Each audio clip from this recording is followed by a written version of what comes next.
Hey everyone, and welcome to my channel once again. Today I'm going to treat you with my home style chicken korma that can be easily made with the ingredients available at your disposal. So sit back and enjoy the visual treat.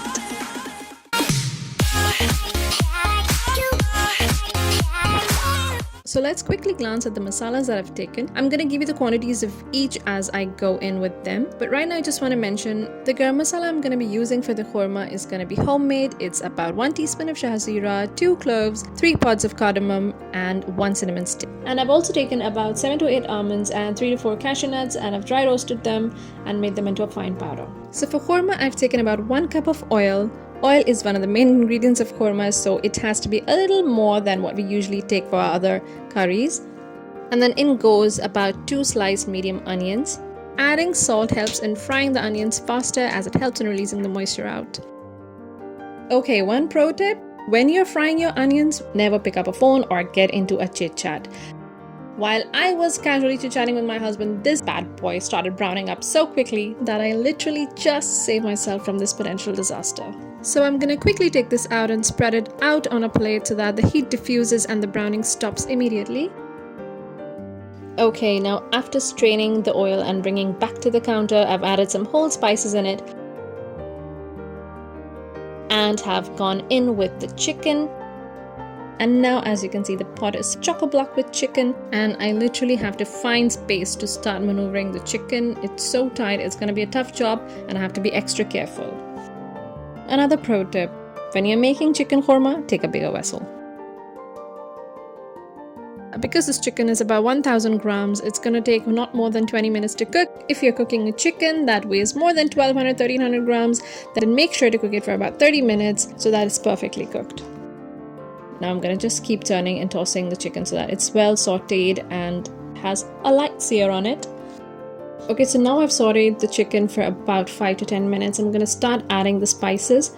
The first thing I'm going to go in with is the red chili powder, and there's also about 1/4 teaspoon of turmeric powder in the same dish. And then I'm going to go in with cumin and coriander powder, both of which are 1 teaspoon.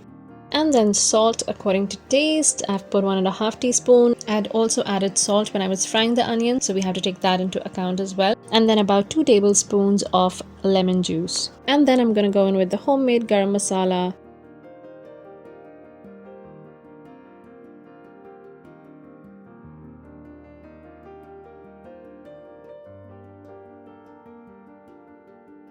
And add ginger garlic paste as well. The GG paste.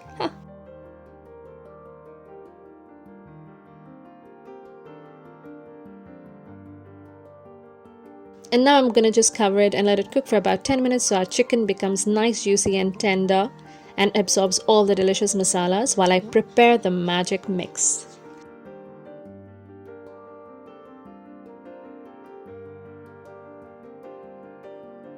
For which I'm going to take about 1.5 cups of fresh yogurt.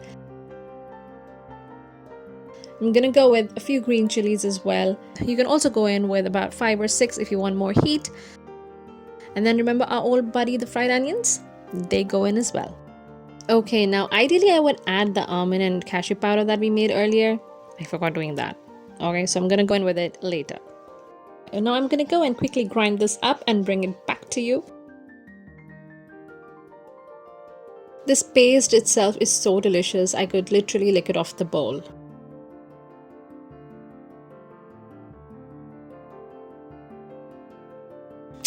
The moment you put it all in it, the korma comes to life. Did I just say comes? It comes to life.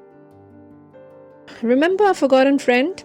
Yeah, the cashew nuts and almond powder. You can skip the cashew nuts if you want. Even almonds are just about enough. I'm just gonna simply sprinkle it out. I hope it doesn't form any lumps. Let's just see. Yay, it didn't. Now I'm just gonna cover it and let it simmer for about 10 to 15 minutes so that our chicken cooks up thoroughly and is nice, juicy and tender. And then finally, I'm gonna generously go in with some chopped coriander and mint. So since I've not used any complicated masalas, no desiccated coconut powder or opium seeds, nothing like that, it's gonna be absolutely subtle on your stomach, so you can easily have it for your dinner in Ramadan or even for your sehri time. So this is not gonna cause you any kind of discomfort, when you're fasting.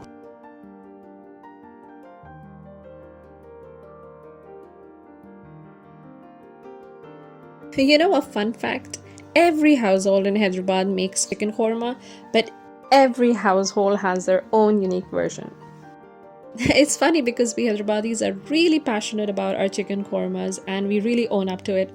Seriously, either the ingredients would be plus or minus, or the quantities of the ingredients would vary, or the timing at which you add these ingredients would vary. But seriously, no two households, even in Hyderabad, are gonna have the same Hyderabadi chicken korma. Trust me.